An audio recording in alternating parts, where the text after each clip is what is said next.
ఓం గం గణపతయే నమః. శివాయ గురవే నమః.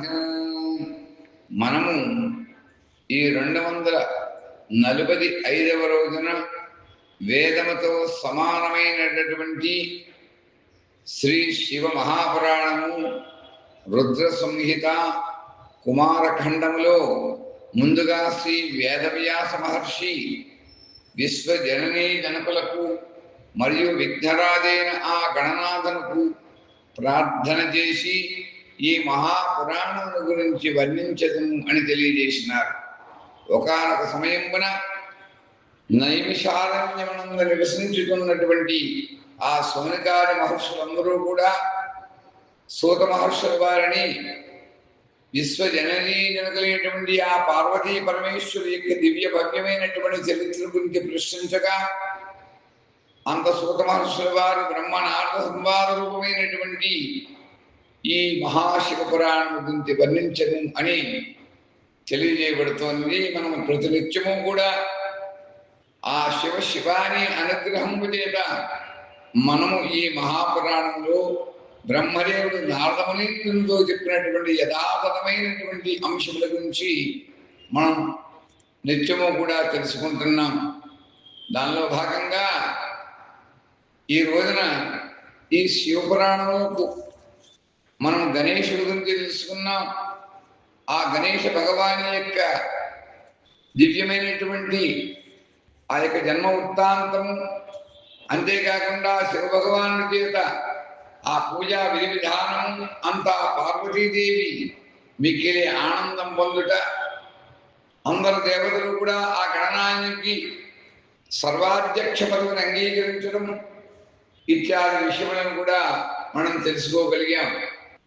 భగవంతుడి యొక్క అనుగ్రహం చేత మూలాధార స్వాధిష్టాన దేవతి ఏంటివి ఆ గణనాయకుడు నిన్న పురాణం చెబుతూ ఉండగా నాకు ఒక ప్రేరణ కలిగించారు.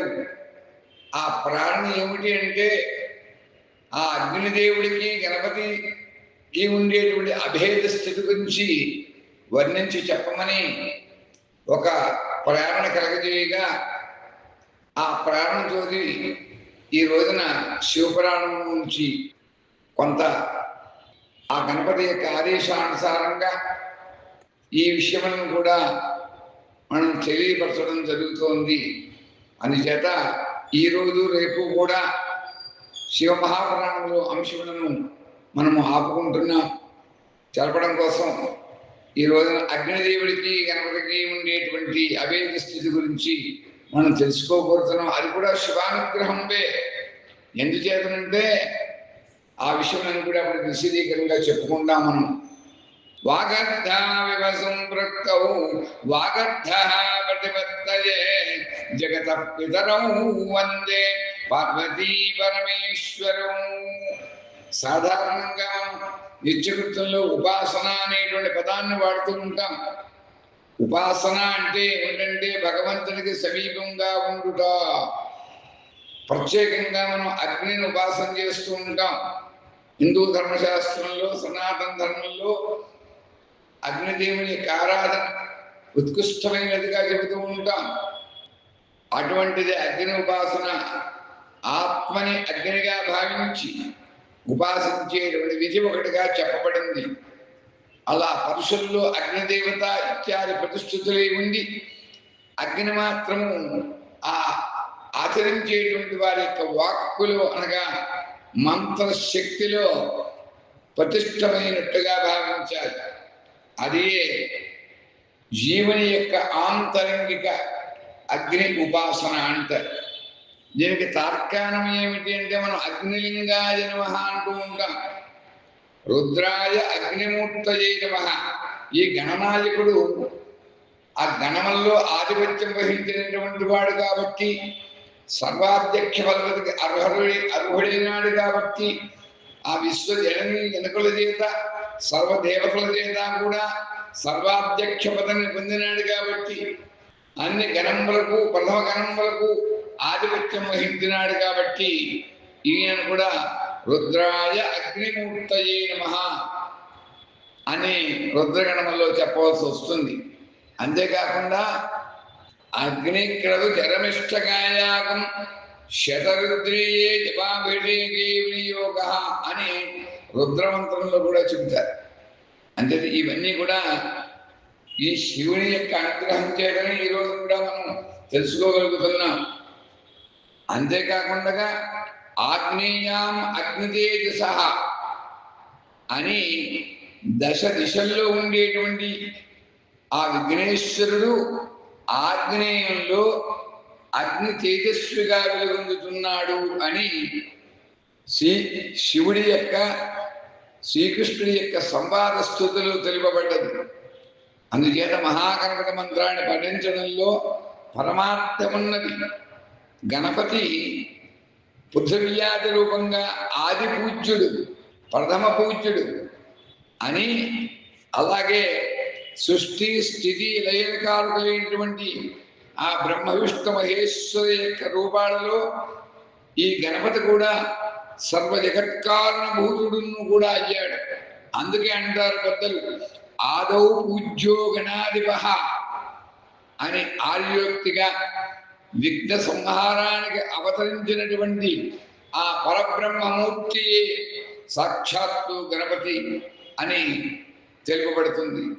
కాబట్టి సర్వ శుభకర్మలకును అలాగే అమంగళమైనటువంటి కార్యక్రమాలను ఆచరించేటువంటిప్పుడు కూడా ఈ ముందుగా విఘ్నేశ్వరుని మనం ప్రత్యేకంగా పూజించాలి అని పద్మపురాణంలో ఆ మహేశ్వరుడు ఈ విధంగా అంటాడు. అస్యైవ పూజనాదగ్రే దేవాస్తుష్టా భవంతు చ సర్వాసామపి దేవానాం పితॄణాం చ సమంతపః దోషో భవత నిత్యం చ పూజితే అగ్రే గణేశ్వరే శ్రేయాంసి బహువిఘ్న అనేటువంటి నానుడుగా సాధారణంగా సత్కార్యములకు కూడా విఘ్నములు మన అందరికీ కూడా వస్తూ ఉంటాయి. మంచి పని చెయ్యాలి అనుకుంటున్నప్పుడు తప్పకుండా విఘ్నాలు వస్తూ ఉంటాయి. ఈ విఘ్నాలన్నీ కూడా ప్రత్యేకంగా 24 రకాలుగా పేర్కొన్నారు. వీటిని చతుర్వంశిత తత్వములు అంటారు.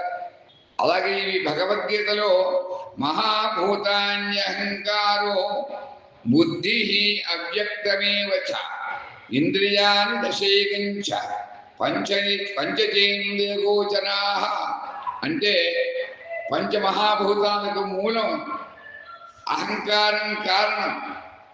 అలా నిశ్చయాత్మక బుద్ధికి కారణమైంది అవ్యక్తమైనది శక్తి లేదా మాయ.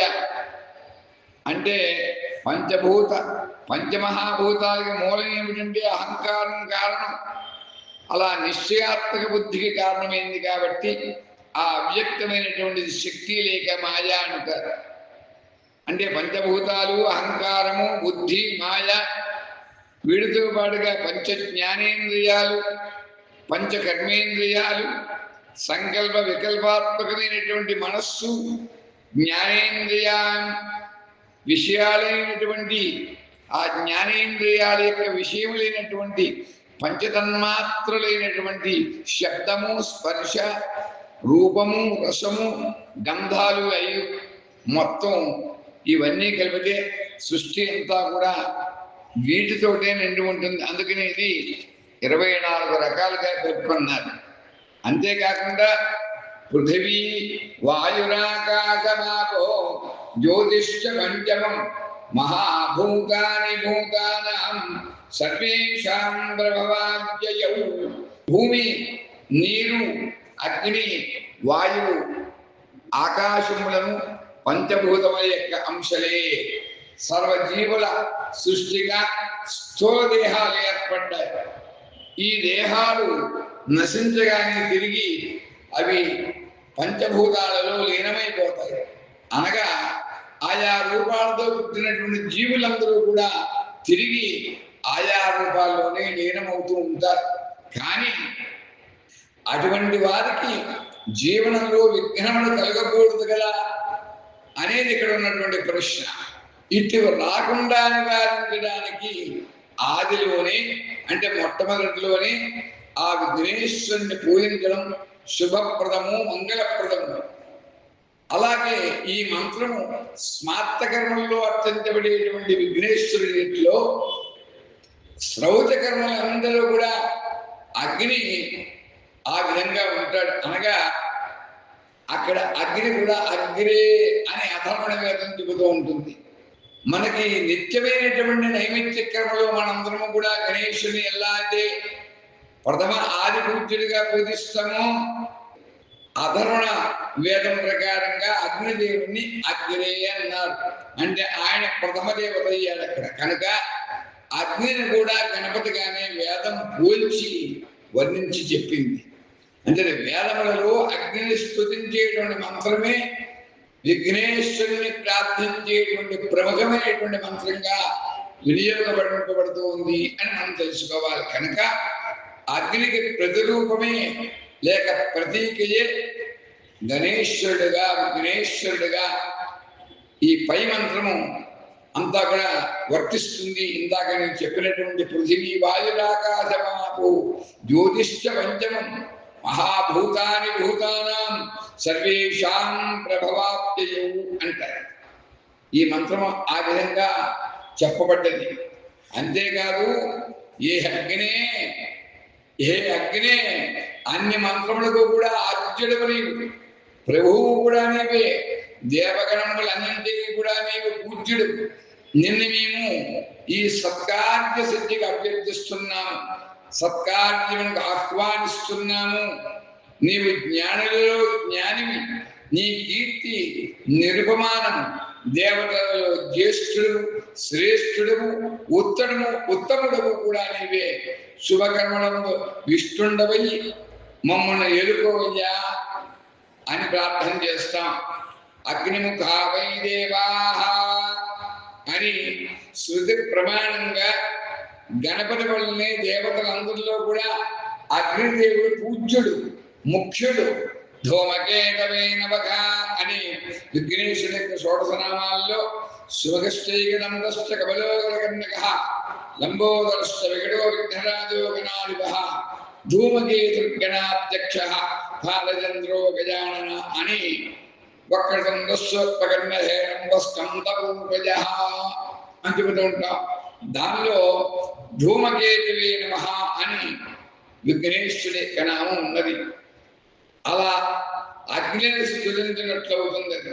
అనగా సర్వదేవతల యొక్క రూపాలను కూడా ధరిస్తూ సర్వదేవతలకు కూడా ఆహుతులను అందించేటువంటి వాడవుతాడు గణపతి. అందుకే రూపాలకు అగ్నియు ఆద్యుడే అనగా ప్రథముడే అని చెప్పబడ్డది. అని గణనాయకుడు కాబట్టి ఈ గణపతి కూడా ఆద్యుడే, అంతటి ఇద్దరికి కూడా అభేదము అని చెప్పారు. అంతేకాదు గణపతిని కపిలుడు కూడా పిలుస్తారు. కపిల వర్ణం అగ్నికి సంకేతం. ధూమకేతు అనేటువంటి నామం అగ్నికి కపిల వర్ణానికి కూడా ఉపబలకంగా పిలుస్తూ ఉంటుంది. గణపతి తెక్కంపగా అంటే ధూమం అని అలా గణపతిలో ఉండేటువంటి అగ్నితత్వాన్ని గుర్తించడం అవుతుంది. అగ్నే ప్రథమో దేవతానాం, అగ్నిదేవతలకు అగ్ని దేవతలకు మనుష్యులకు కూడా చక్షుస్థానీయుడు, చక్షుబడి నేత్రములు అనర్థం. అందుకే దృష్టి అంటే చూపుగా ముందుండాలి, ఆ చూపు ముందుంటుంది. అందుకే ఆయన చక్షుస్థానీయులు ఉంటారు. అగ్ని దేవతలకి మనుష్యులకి కూడా నేత్రం వంటివాడు, ఒక దృష్టి వంటివాడు, ఒక చూపు వంటివాడు అని పెద్దలు చెబుతూ ఉంటారు.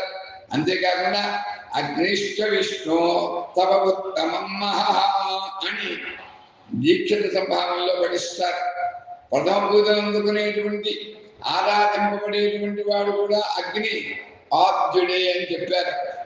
అంతేకాదు అగ్నిరధీజే నవాకం అని చెప్పడంలో ఆ వాక్య యొక్క ఆరంభంలో కూడా అగ్ని శబ్దం పిల్లవాడు అనేటువంటి తేజస్సు గల వటువుగా గౌణ రూపంలో ప్రయోగించడం జరుగుతుంది అని చెప్పబడ్డది.